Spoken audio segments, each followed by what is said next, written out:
We are back with another episode of On The Porch with Front Porch Music. Sponsored by Logan's bags under his eyes. Today on The Porch, we had a sleepy Logan, but we also had Danielle Ryan.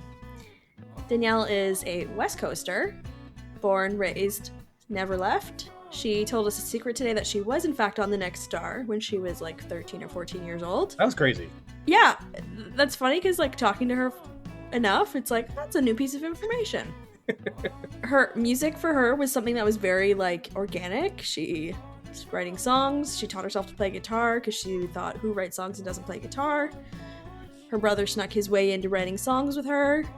Very wholesome, actually. Yeah, it's very cute. And she landed a record deal, but based on a conversation she had backstage with someone. Basically how that went down. She's kicked off 26 pretty out of run, actually. She was one of our artists to watch for 2026.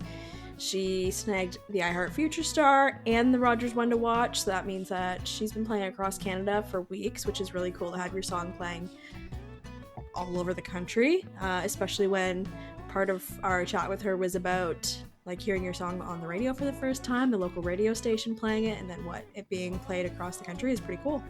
And then a good part of this episode is dedicated to talking about books. So we became a book podcast this week. We do have a little book club, so welcome to it. Thanks for joining us on that. Danielle's been a Top of the Country finalist. Back in the day, she was part of the CCMA Discovery Project as well. So here's a conversation with Danielle Ryan.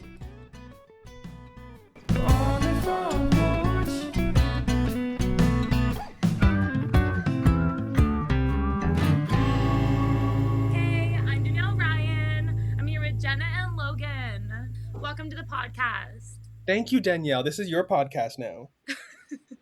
It wouldn't be the first time you've taken over a Front Porch property. I did at the CCMAs. I did like a 2 out of 10 job on that. And it actually haunted my dreams later. I was like, ooh. I don't think I did a good job of that one. It was great because it also meant that we didn't have to do it while we were there. So it was great. I mean, I guess. I mean, you know how CCMAs are. Like, there's always, like, so much going on, too. And then also sometimes you're, like, at situations where you're like, do I pull out my camera right now? Or is that weird? Yeah. And then your label was like, oh, we have this great, cool thing for you to do. And you're like, cool. I was all for it. It was the morning actually waking up and, like, logging into the account. And I'm going to get coffee because I brought my dog with me. So I'm like going to get a coffee and I have like a lead, my camera for vlogging, my phone to like document your stuff, a coffee. And I'm like, wait, how am I gonna document all of this stuff right now? But then I got rid of the dog and I was like, Front Porch, top priority. I got rid of the dog, period. Gone. Never to be found again. I mean, she just went to the hotel room. She watched Dance Moms. It was fine. It's no big deal. But why don't we start with a little bit of an intro, Danielle? You are from beautiful BC, and let's pretend we know nothing else. So why don't you tell us who you are, where you're from, how you got into music, and all the things. Oh, okay. Hi, my name is Danielle Ryan. I always hate these parts of like a little like the humble brag of like I became a superstar no, so I just like I'm born That's and raised the title of this episode, How I Became a Superstar with Danielle Ryan. Yes, and then the top comment will be like, sorry, who? Sorry, what was this? Get her in therapy. Okay. Hi, my name's Danielle. I was born in BC. I've lived here my whole life. I live in a place called Pitt Meadows, so it's like 40 minutes outside of Vancouver. And I lived on my family dairy farm. We actually just celebrated 100 years a couple years back. So my great grandpa started it, and now it's come down to me. Just kidding. But my whole family works on the farm now. So it's still like a working dairy farm? Oh yeah. Yeah, it's fun. The summers are fun. I get like my tanning minutes in and make some hay, and it's great. I love it. What about the music part? Yeah. Oh, sorry. I was going to get there. Just getting sidetracked. I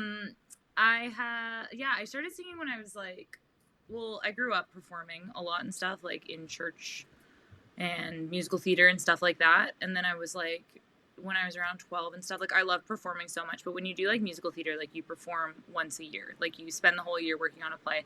And I remember being like, how do I make this a constant? Like, I love doing this. How do I stay on stage?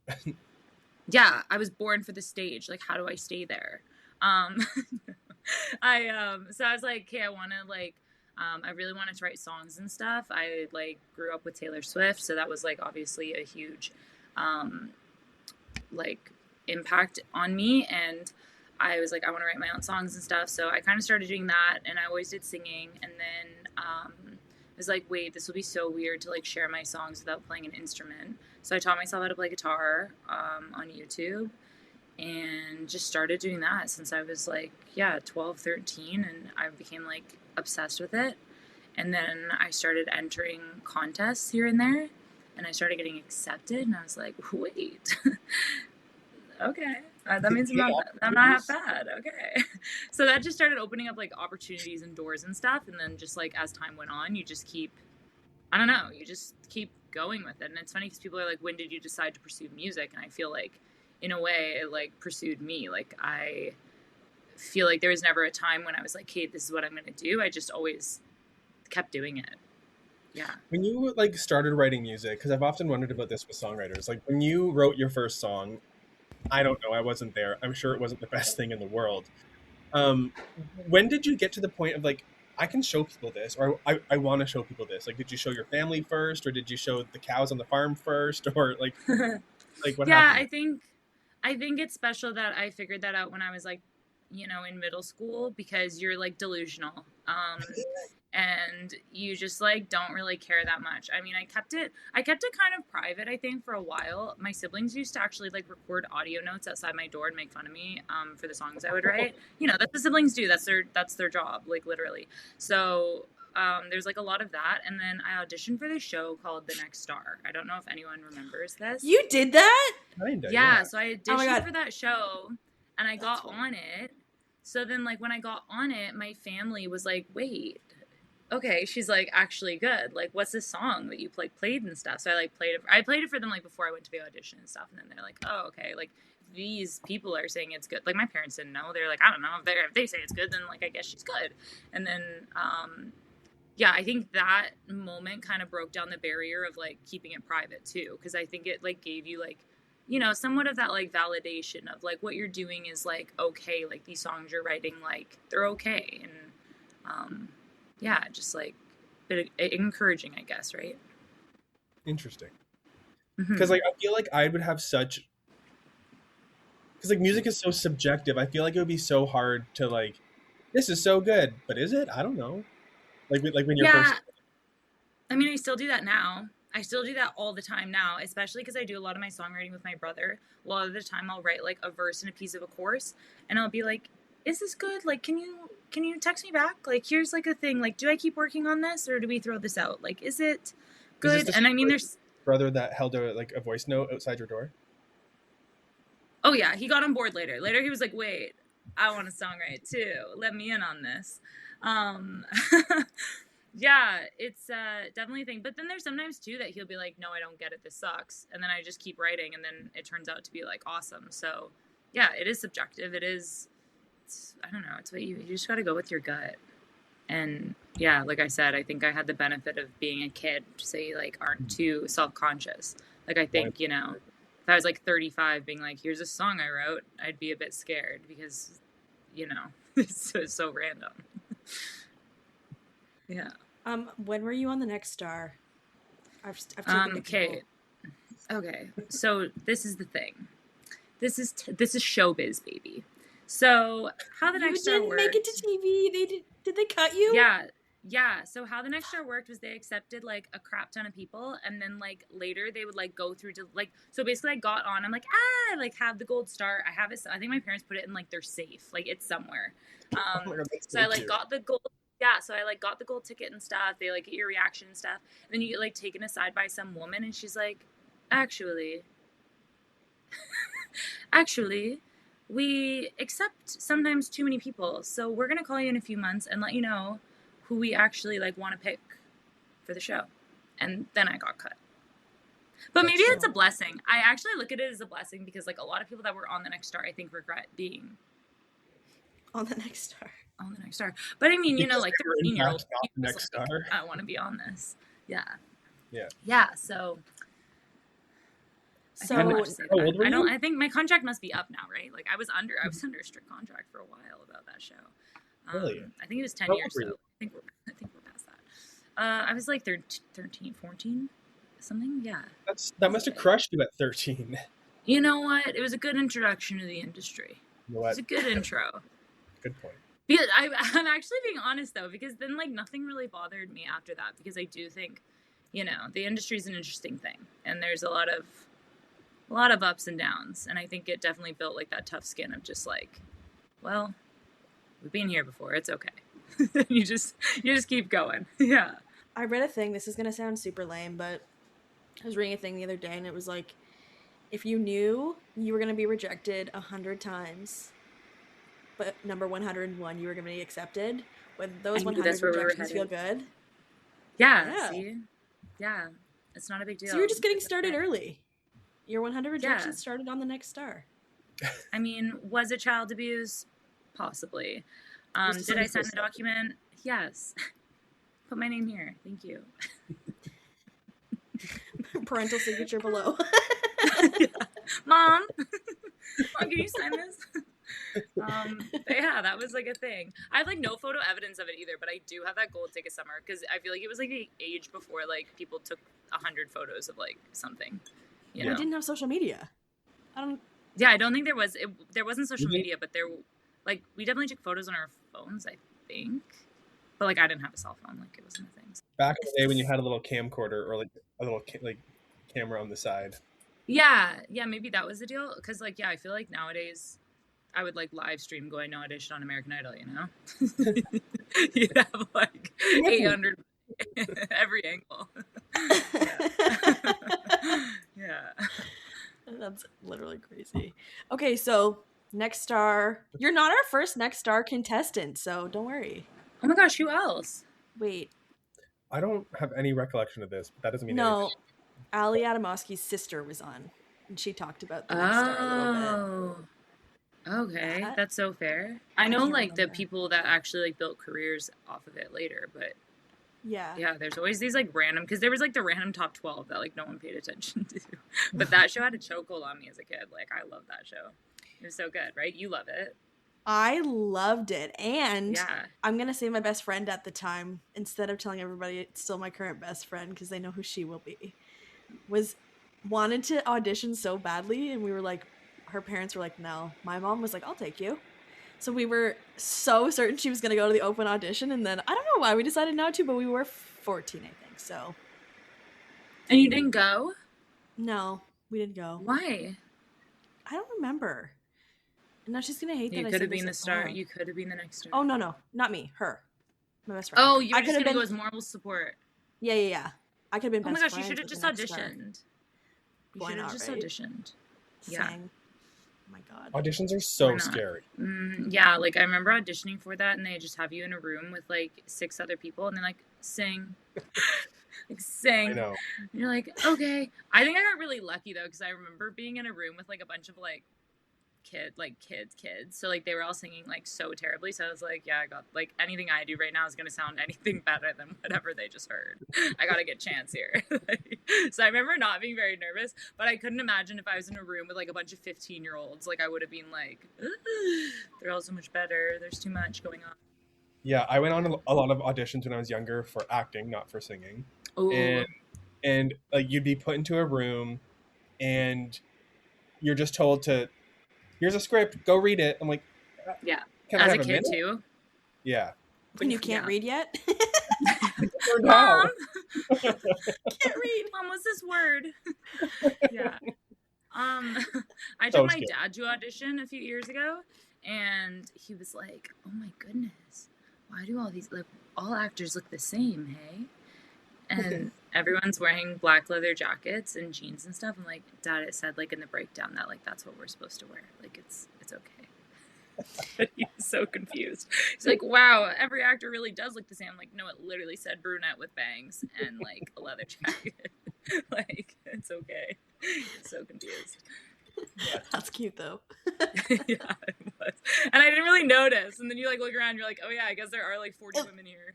And it does look weird if you aren't on the inside. That's so funny. Yeah, you had no idea. Yeah. Okay, so you do a little acting on the side? Is that what you're telling us? No. Oh, okay. Period. No, not like super. No. Fair. She auditions on the side.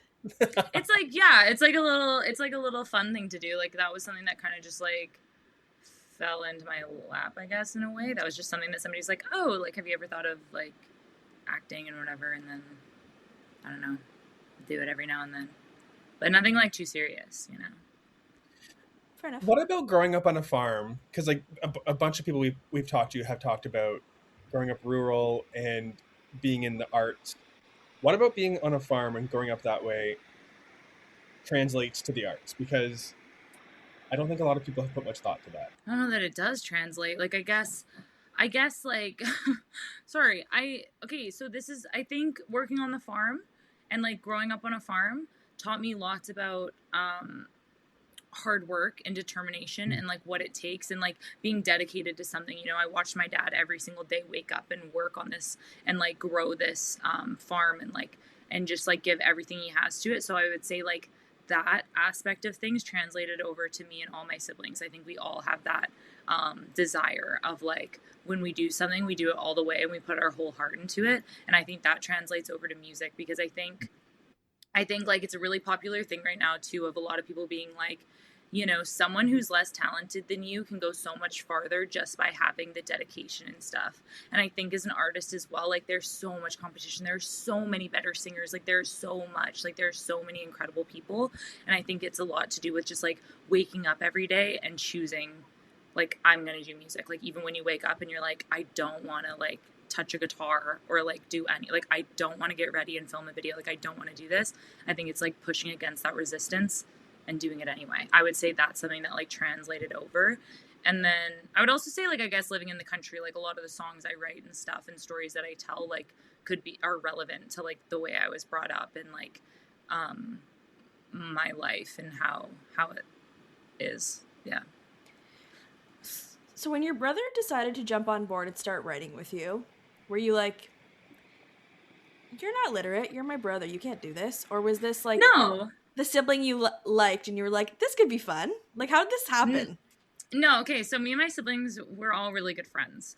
We're all friends. that. I think when you're in high school, there's definitely just like, oh, my sister, like that vibe. Like that's just a normal thing of growing up, but at the end of the day, you're all like still pretty good friends. So my brother used to, like, I have memories of him like knocking on my door, being like, hey, so in that song you like said this, but like maybe you should say like this. I think that'd be a bit better. And I'd be like, that is better. You might be right. And then slowly over time, it became a thing. And he'd like knock on my door and be like, hey, so I had this concept for a song. Basically, this is like the story arc and like what would happen. Do what you will with that. And I'd be like, okay. And they'd be like great ideas. And there were these great concepts inspiration and stuff. bombs. Yeah, so many of our like great songs like are like that, where he'd like come up with a title and he'd be like, I want this song to be called whatever and it's about this. And that's like, yeah, that's how like a lot of our stuff started in the beginning. And then once I started taking music like more seriously and like recording, you know, and you're entering in like percentages on SoCan, I'm like, okay, like you've written these songs, like is there a way that we can like dedicate now that like we write together and we like actually do this, like we do this. And that was kind of, yeah, that was, I guess, the turning point for things in that way. But it's just one of those, like, natural evolutions, I think. He was actually doing that and wanting you to be like, why don't you come in and write it with me? Come sit down. And you're like, maybe. I'm going to make him work for it. Maybe. I don't think so, though. And it was always kind of it was just like, I don't know. It was weird. I don't know. Sibling thing. I don't know. That's fair. How many siblings? I don't relate. Yeah, he's an only child. He doesn't get it. How many siblings do you have? I have an older sister, and then Brandon, my brother, who's older, and then a younger sister. What do you got? I got 2 brothers. They're younger, both of them. Oh, big sis, eh? Yeah, I sent my brother a TikTok yesterday, and it was like this guy getting mad because at one point in life you have to stop hitting your sister because she's actually not bigger than you anymore. And I was like, this should have happened so long ago. Stop hitting me. And he's like, this video inspired me to keep doing it because I'm you sorry. are so mean sometimes. And I was like, oh. Your adult brother hits you still? Oh, we still. Do you hit him though too? This is a lawsuit. No. We're talking a lawsuit here, just so you know. It's documented. It is, which is why I said Yeah. no. We're opening a case right now. This is dangerous. I Dangerous never ground. hit him, ever. Oh, whatever. You start definitely hit him. anything. My little sister used to beat the crap out of us when we were kids. Little. She like didn't have the words. She didn't have the words, you know. So you'd like say something absolutely savage, and then like she didn't have something back to say, so just a big whack. Yeah, yeah, that's all she had. Yeah, This my is so poor parents. unrelatable for me. Like, siblings sound so scary. It's not scary. It's fun. It's all fun and games. It is fun. It's like a bit of just like, yeah, like Logan, I feel like you've never had that feeling of being like so angry and so frustrated. And, like the world's against you and your siblings are just like ruining your life, and there's nothing you just have to go back to your room. There's nothing you can do about it. You're right. I don't have. You're missing that. out on that feeling. I mean, sometimes now I feel that way about Jenna, so you know it's fine. Wow. And then one day you all become adults, and you're like, Yeah. I'm having a terrible day, and then your brother or sister calls you, and they're like, are you okay? And you talk on the phone for an hour, and you feel better. Yeah. When we were kids, it'd be like, actual friends. don't give a shit. Yeah. We're all pals now. Yeah. Logan, you have a lot of time to make up for before it's pals. Sorry. Okay, cool. Danielle, this is about you, not my siblings. This isn't a therapy session about me. Not Logan being an only child and missing out a lot. It's okay. We're talking. Yeah. Yeah. So you and your brother write together. You have some songs you start recording. Are you recording them by yourself? Are you self-producing? How'd this happen? Like, what were you doing initially? Okay, when I first started, after like all the Next Star stuff, basically my parents are like, how do we support you? How do we go from here? They were all on board. Oh yeah. Cool. Oh, my parents have always been like so supportive. And my parents have been supportive in the way of like directing, I feel like, my path, but not being like momager, like, you know, like that type of like forcing you. Like I feel like I was like, yeah. Which is healthy. I think that was great. So I like met my older siblings took guitar lessons when they were kids, and that guitar teacher like used to play with all of the like BC country stars and stuff at the time and did all this stuff. So they were like, oh, why don't you like take some guitar lessons with him? So I did like one guitar lesson or something, I don't even know. And then I was like, anyway, I'm more interested in like recording this. And he's like, I have a little home studio. Like, I'll make you a demo. And like, it was just like fun. And he was like a bit older, so he really just did it like for fun. And we like made a few demos and stuff. So then I like had material to basically be able to send to like book shows and like start doing some shows and stuff. So that was like more like what I used those things for. That was more like what I wanted to do. I mean, you don't know what you're doing, especially like back then. There was no like I feel like now you can like look up like TikTok like the things I need to do and stuff. And back then it like wasn't a thing. Like I remember somebody being like, do you have a website? And I was like, how do I build that? What does that mean? Okay, DanielleRyan.com. Let's do it. So I think it's just like we started recording those, and then again started entering contests, and they were like these random contests, and there were contests that you would win that they would like pay for another recording, so then you'd like have another recording, and like it all just kind of like was like that for a really, really long time until I was like graduated, I guess. And then I started working with some producers here and there, and then the CCMA actually helped me out with a lot of stuff. Like I applied for the Discovery program. I don't know if you remember this back in the day, and for some reason I got accepted into it. I don't know how I did. Everyone else had like songs released and stuff, and I had never released anything, so I was just like, I remember being like over the moon to be like a part of the program. And like everywhere I went, like with this program, I remember just being like, wow, wow. Like the whole experience for me was just like incredible. I just remember being like, I don't know what the word is, like gobsmacked just by everything happening. Is that now known? Is that what Top of the Country is now?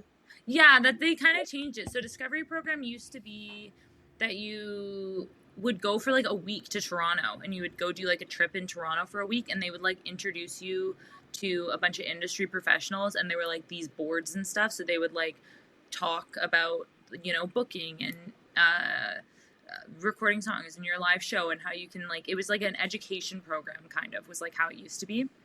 And then you would like go compete and play a showcase at the CCMAs. That's how it like originally was. So that was like, yeah, I think that was something that like definitely gave that push of like pursuit. Mm-hmm. How did you end up getting connected with the 604 team?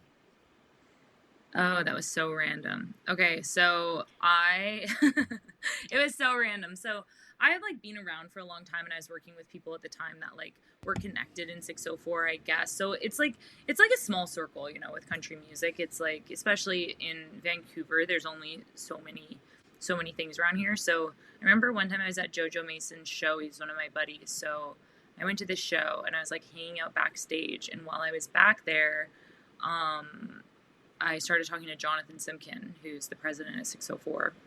I was just talking to him, saying whatever. I talked to him a few times in the past. And like 2 minutes into our conversation, he was like, you know, we're looking at signing a country artist. And I was like, oh. And he's like, yeah, so I'd like you to come into my office and like, let's book a meeting and blah, blah, blah. And that's basically how the conversation went. And I was like joking, being like, dude, I could suck. Like, what do you, like, you've never even heard me play before. Like, what are you talking about? But I think he had heard some of my stuff previously from other people and whatever. So, yeah, that's like literally how it happened. It happened at like the crafty food table. Random. And yeah, and that's just how it all got connected. But I feel like me and Jonathan have like a nice relationship too. Like we get along pretty well. So, I don't know. I feel like we had a good bonding moment. Yeah. Let that be a lesson to anyone listening. Don't just go places. Just be nice to everybody and have good conversations. Yeah, perhaps, I guess. Yeah, it was so random, but yeah, I took it. And then I was getting married at the time too. So he was like, I remember I had the meeting at 604, and when I had the meeting too, I was like, I don't know, I remember sitting in the room and being like, so sorry, why am I here? And he's like, oh, did we not tell you? We'd like to offer you a deal. And I was like, oh, okay. like nothing was really like communicated. It was so strange. So anyway, he was like, yeah, so like, I'll get a contract over to you, but like, I know you're getting married. And I was like, yeah, I'm getting married like in a couple months, but like, send me the contract now. And he's like, no, like no rush. And I was like, no, give me the, send it over. Because I think a lot of people maybe can't like multitask, but like, I don't know, the wedding thing to me, I was like, it's easy. It's just a big party. We're good. But yeah, so he's like, go get married and then we'll work out a deal. But also send me the contract before you change your mind. I know, that was my thing. I was literally like, they're going to figure it out. I'll sign it right now. For real. No, for real. It's like, I don't need a lawyer. Give me the lawyer. Take me for all I have. Sunset clause. Yeah. That is so funny. So sign a deal, start making music, and other people start doing stuff to help. And how did that make sense? Obviously, you weren't looking for a record deal necessarily, and it kind of sought you out as the way kind of did too. So like, how did that add to your one career, two team, all that good stuff? Yeah, I mean, I would say I think a misconception of signing a record deal is when you sign a record deal, you're just like famous, all good, like they'll do it all for me. I'm just gonna be a star by next week. It's not really like that. Like I think when you sign the deal, that's actually when all the work like starts happening. Like that's when things actually start like being.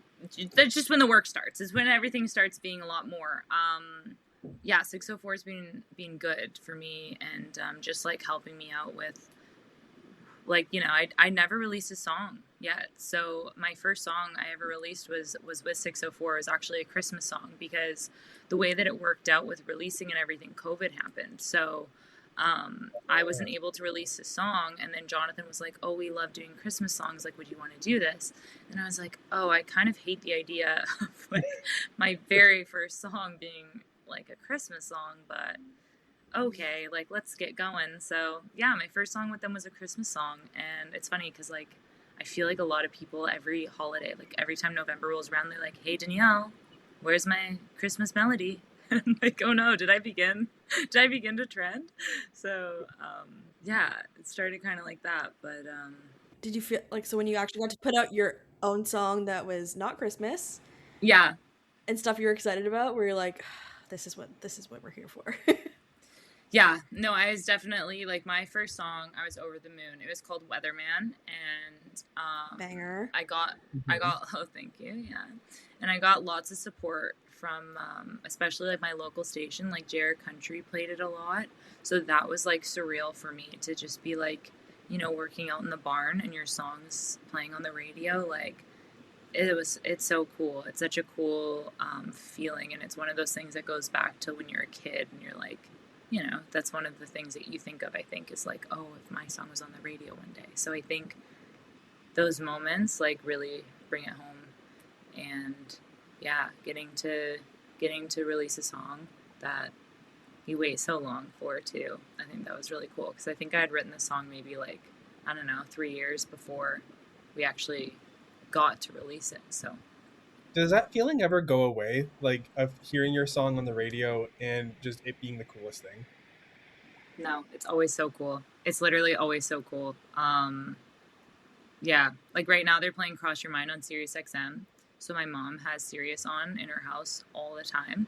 And we'll just be like having dinner, and all of a sudden it'll be like playing my song, and it's just like, it's so weird. It's so weird. Yeah, it's super cool. So how did that get bigger when, this is a great time to plug that you were named the iHeart Future Star and you were going to be played across the country for like 8 weeks straight? Yeah.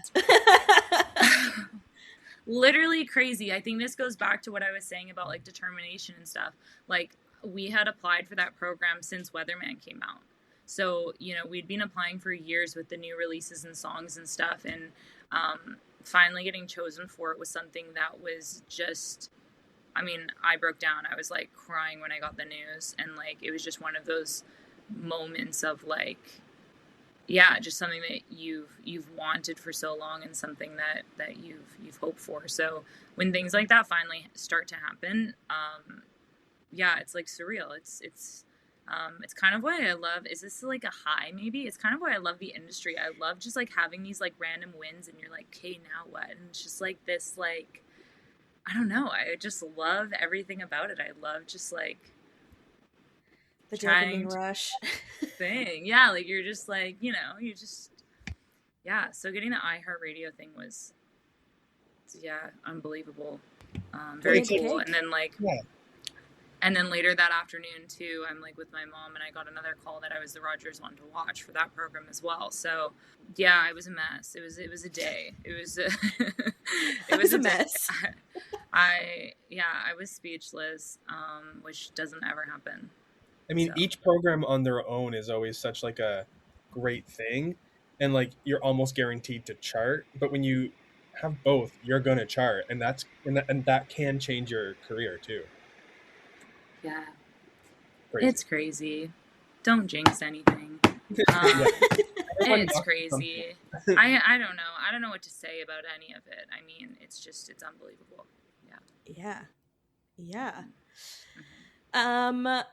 All right. My big question was, who made the cake for you, or did you have to make it yourself? Didn't you have a cake? Oh, my husband made it for me. Aww. That's really cute. You can keep them. Yeah, he like, he was like, I went to Walmart and they refused to write on the cake for me, so I had to do it myself. I don't know if you saw what it looks like, but it looks like a boy wrote on the cake. It was really cute. But yeah, he was saying they wouldn't write on the cake for him. So yeah, he did it himself. I thought it was really cute. I ate the whole thing myself. As you should. Good for you. As you should. It was like a sheet cake. Like, Jeez. there were 40 slices in that. It was not a small cake. I ate the whole thing. I don't feel bad about it. No. No, you shouldn't. No. You shouldn't at all.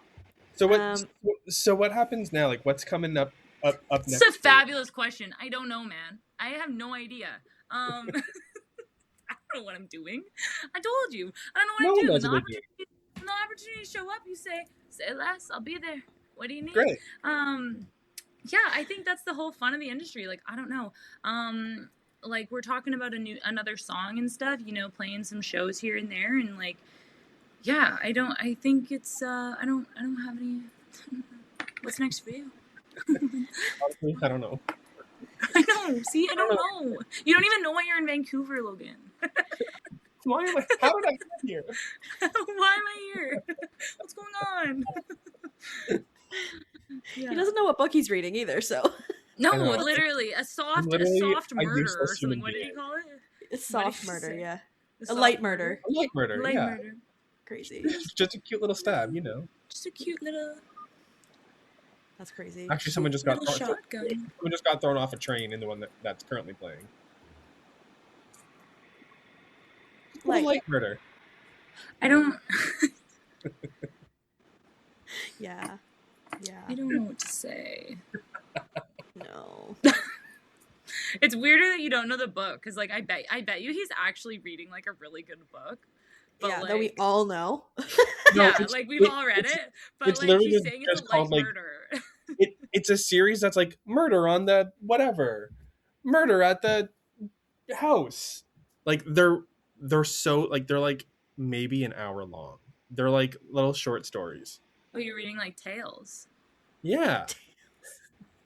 It actually might be a kid's book for all I know. Oh my.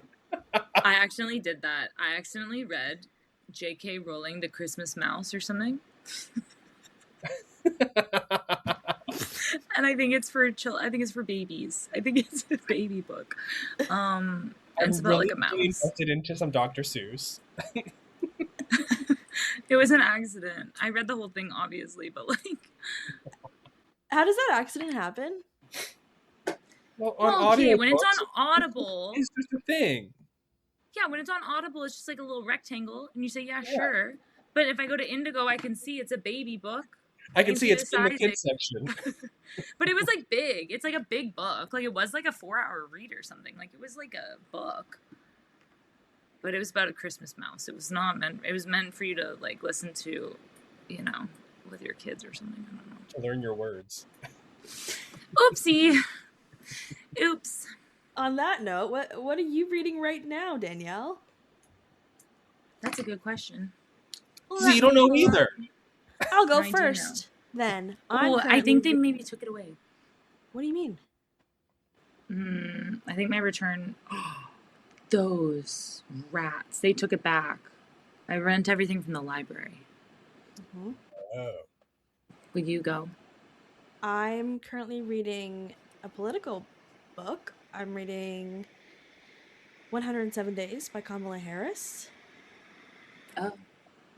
I like to mix in a little education at the beginning of the year so I can read garbage for the rest of the year, just to make myself feel a little better about the I want garbage 365. 365 trash. I read a book. I read a really interesting book 2 years ago. I loved it. My best friend got it for me for Christmas. It was called Night Train to Nashville. It was about desegregation. I remember you. Oh, I remember you blasting this one. No, I just remember it like on social media of you being like, everyone must read. It was so interesting. Night Train to Nashville. And it was about basically desegregation in Nashville and how blues and R&B were like part of this desegregation. Oh. He's telling me how to get to Nashville. Okay, sorry. Night Train to Nashville. Overnight? You're gonna have it's giving me the routes. Yeah, that's okay. It's specific. Desegregation. So interesting, but it taught you. It talks about like media and the Tennessean and all these other news, like high news sources. But it's written by the daughter of one of these big media moguls, basically. Ooh. Okay. So interesting. It was so interesting. Doesn't sound like that. Okay. Lots of history of Nashville too. Okay, that's cool. Not- I do no light like weather. a little historic fiction. Historic Yeah. fiction's good. But that's It's not nonfiction. historic fiction though. That's like actually. It's nonfiction, yeah. Yeah. Yeah. Okay. So cool. Loved it. Loved it. It's good. Okay, That was my educational book for that year. One a Maybe year. more or less- Yeah, 1 a year is all. That's all I gotta do. Unless you're my daytime employer, I read for work all the time. I'm always reading for education. That's why you have a Kindle. Yep. Yeah. Okay. Do you remember what you were reading or no? Oh, yes, I Gone? do. The library took it back. Yep. Rude. I'm reading The Nightingale by Oh. Kristen Hanna right now. Yeah. Apparently it's I really just kind of good. started it. Yeah, Yeah? everyone was like having a field day. I got the like actual book of it. And I just haven't had the time to sit down, and I was like, I have had it. I'm gonna just listen to the audiobook. Because I'm a big audiobook person because I have 3 dogs, so I'm always walking. So I can listen to my book then. I'm always cleaning. I feel like I'm always cleaning my house. So I like listen then, mowing the lawn, you know? All the things. Working on the tractor. Dude, when I work on the tractor, I read like minimum 6 books. Minimum. Like for doing hay for the week. I mean, I also read at like 3 times speed, but Okay, that's crazy. Yeah, I crank the speed too, but not to 3. That's No, 1.5 speed No. for me. okay, I was being dramatic. It's 2.25, but like still. That's still fast. It's pretty fast. Yeah. It's funny because sometimes when I slow it down, I'm like, wait, these people sound unwell. Like this does not sound, they so sound slow. like they need help. Yeah. Drunk. Mm-hmm. Nope, that's just normal Yeah. speed. Yeah. Have you read any Kristen Hanna books? No, not yet. Dude, what? What are you doing? Reading an Kristen education book Hanna- for the year. Kristen Hanna is I actually don't know. I don't know, novelist. Whatever of our generation. She's incredible. Have you read multiple of hers? Yeah, I think I've read almost every single one. Oh. Yeah. Oh, yeah. She's so good. She's great. Yeah. Like, you like Taylor Jenkins Reid's books, yeah? Yeah. So same, not same, but same. Like, because Okay. that's kind of like, those are kind of like serious-y books, you know, in that way. Yep. That's Okay. how I would say Kristen Hanna books are somewhat serious. Okay, I have an Indigo gift card. Maybe I'll use it. Okay, fair. Kristen Papa. Hanna. Yeah. I think you'd like it. I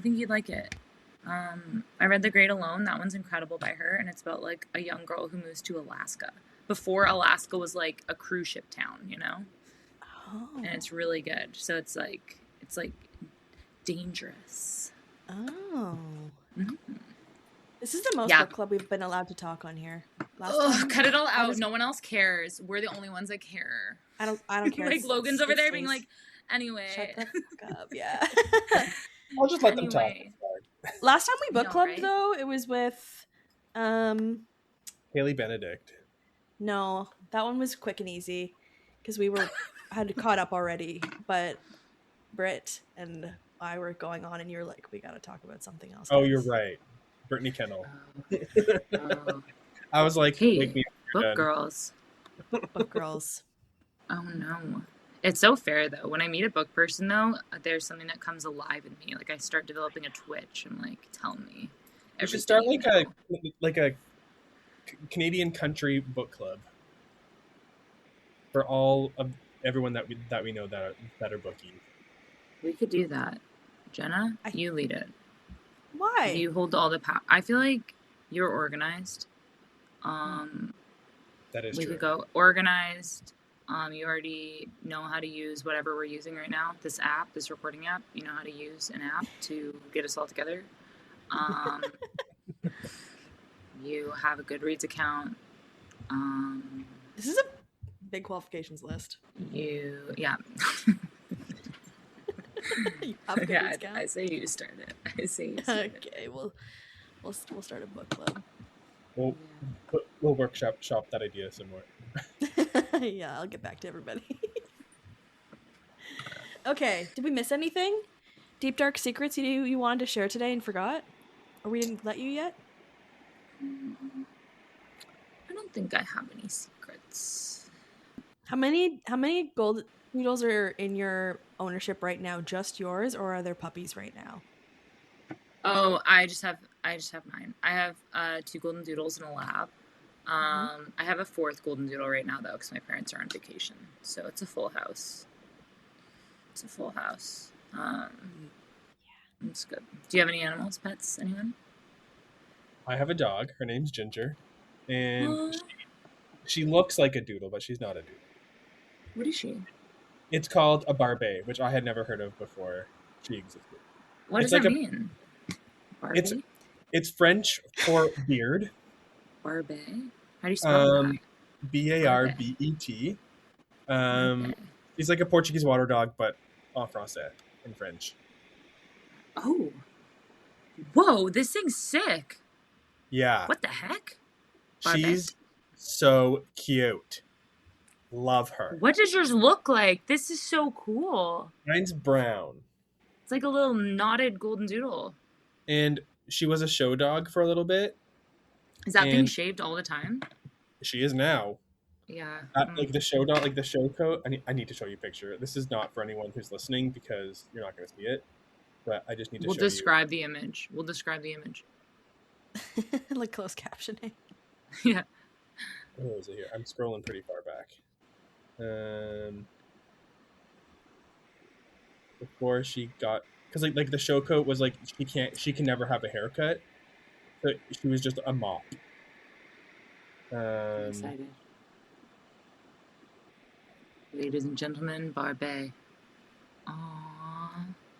In this image, we have a Barbet with brown curly locks, with her head laying between a man's legs on a sofa. I mean, that's a couch. What's the difference from a sofa and a couch? I mean, my legs weren't in that at all. There was a leg. There was a leg off to the side. Pull it back up. Jenna. Oh, you know what? You're right. There is. You're right. Jenna, you tell me. You tell me if there is a leg. I'm here gaslighting you. Get better at reading those detective books. You should know better. And then the first time she got a blowout because I didn't want to do it myself. Did you get her like a shark, or what's the deal with that? That's dope. Like air wrap? Can you air wrap her hair? When it grows back, can you please air wrap it? It will not. What is air wrap? It will never be growing back to this long. Like a Dyson air wrap. You know, like the blow dryers? I'm bald. I don't even own a hair dryer. You know that big loud one that I have when we go to CCMAs? Yeah. That's the one. Yeah. She's pretty cute. That's so cute. Well, this is out. Jenna, do you have a pet? This is my. Wait. I know. That dog looks like it would put me in my place. So cute. So good. I don't have a dog, but that's my mom's dog, and I'm obsessed with him. And this is his brother. Sorry, it's not even yours. I'm going to show you my grandma's dog. And this is his brother. Are they so cute?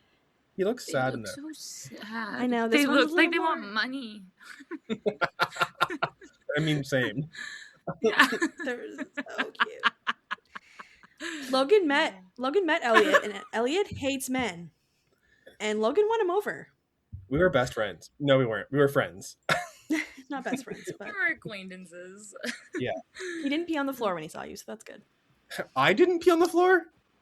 Yeah, Logan does that when he meets somebody new. It's true. Networking events are a nightmare.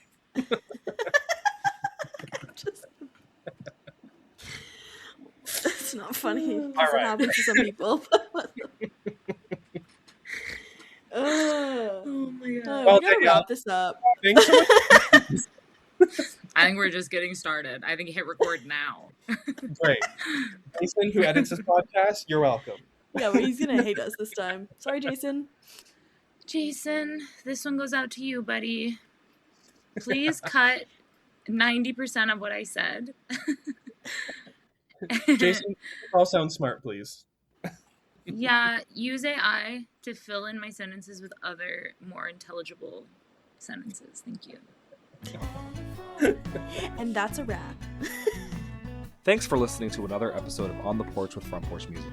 We're so lucky to be able to chat with artists and make episodes like this one.